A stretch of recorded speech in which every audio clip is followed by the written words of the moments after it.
Hey, fourth grade, it's Miss Rayner. Today I'm going to start reading to you Tuck Everlasting by Natalie Babbitt.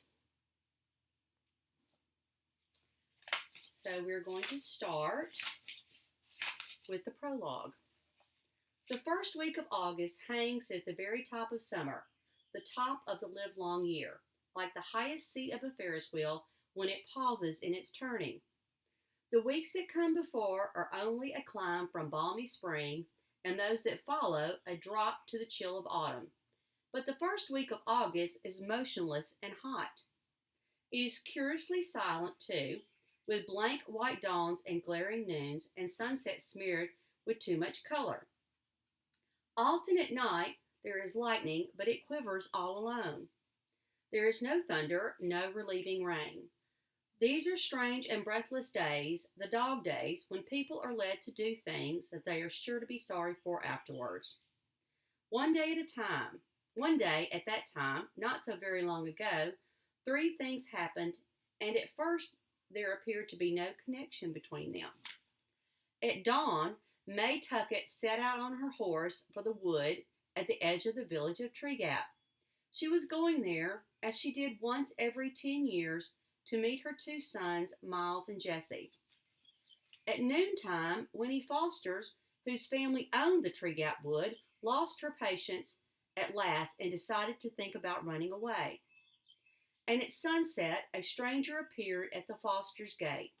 He was looking for someone, but he didn't say who. No connection, you would agree, but things come together in strange ways. The wood was at the center, the hub of the wheel. All wheels must have a hub. A Ferris wheel has one, as the sun is the hub of the wheeling calendar. Fixed points they are, and best left undisturbed, for without them nothing holds together. But sometimes people find this out too late. Chapter 1.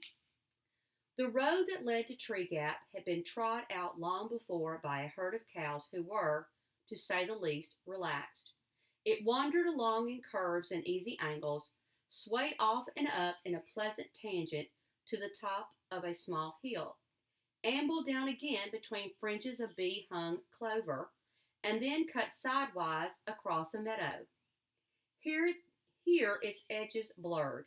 It widened and seemed to pause, suggesting tranquil bovine picnics, slowly chewing in thoughtful contemplations of the infinite. And then it went on again and came at last to the wood. But on reaching the shadows of the first trees, it veered sharply, swung out in a wide arc as if, for the first time, it had reason to think where it was going, and passed around. On the other side of the wood, the sense of easiness dissolved.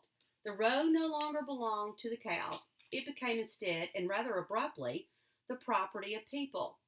And all at once the sun was uncomfortably hot, the dust oppressive, and the meager grass along its edges somewhat ragged and forlorn. On the left stood the first house, a square and solid cottage with a touch-me-not appearance, surrounded by grass cut painfully to the quick, and enclosed by a capable iron fence some 4 feet high, which clearly said, "Move on. We don't want you here." So the road went humbly by and made its way past cottages more and more frequent, but less and less forbidding, into the village. But the village doesn't matter, except for the jailhouse and the gallows. The first house only is important, the first house, the road, and the wood. There was something strange about the wood. If the look of the first house suggested that you better pass it by, so did the look of the wood, but for quite a different reason. The house was so proud of itself that you wanted to make a lot of noise as you passed, and you may even throw a rock or two. But the wood had a sleeping, otherworld appearance that made you want to speak in whispers. This, at least, is what the cows must have thought. Let it keep its peace. We won't disturb it. Whether the people felt that way about the wood or not is difficult to see. There were some, perhaps, who did. But for the most part, the people followed the road around the wood because that was the way it led. There was no road through the wood, and anyway, for the people,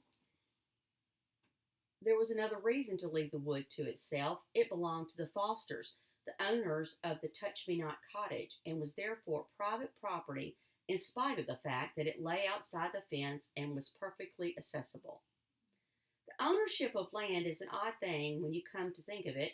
How deep, after all, can it go? If a person owns a piece of land, does he own it all the way down in ever narrowing dimensions till it meets all other pieces at the center of the earth?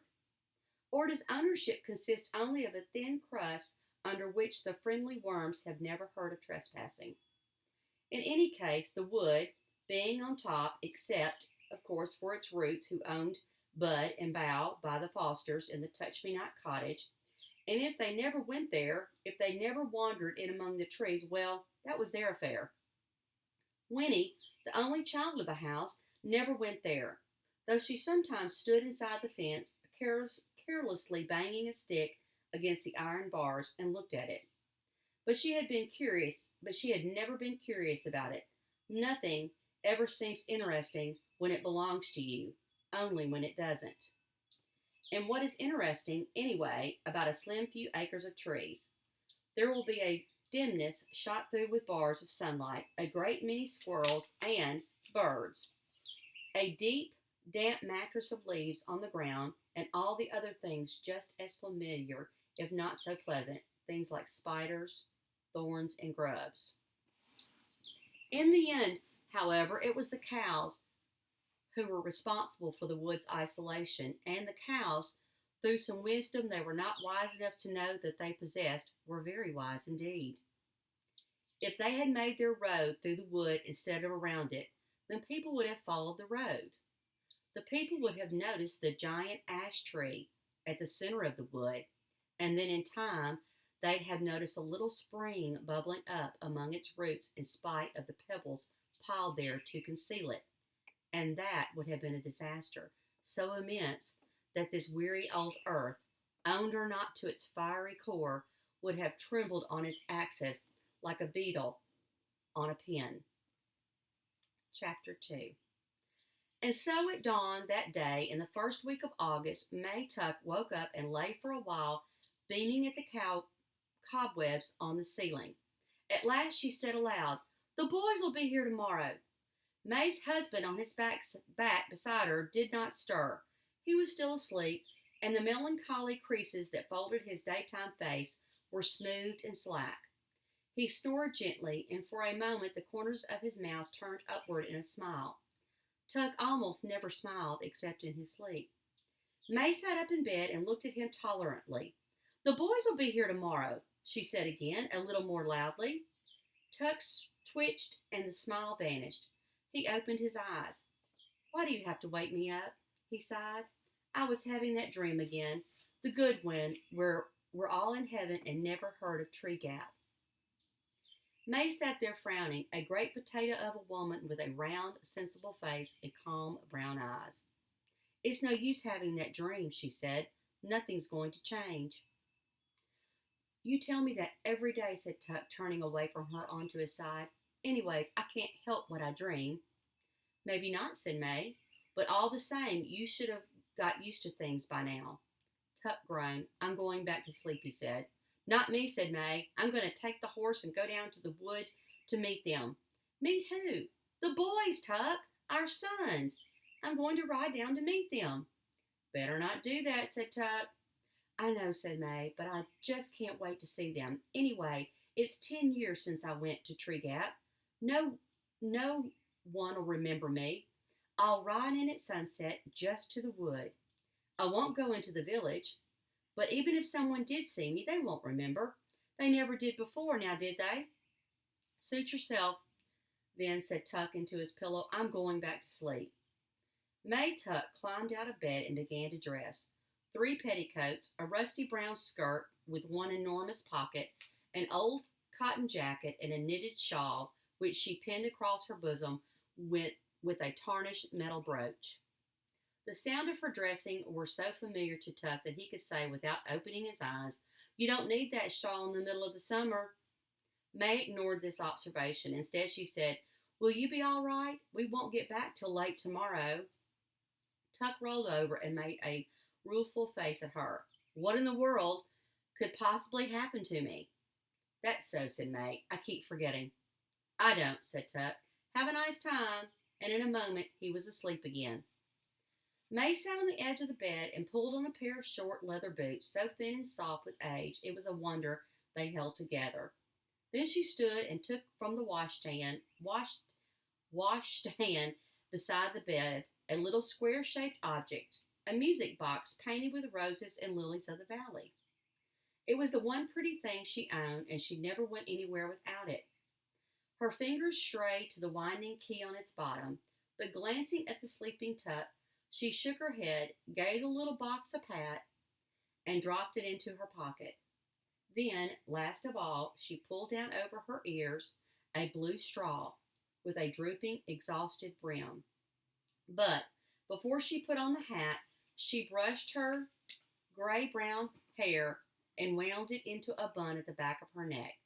She did this quickly and skillfully, without a single glance in the mirror. May Tuck didn't need a mirror, though she had one propped up on the washstand. She knew very well what she would see in it.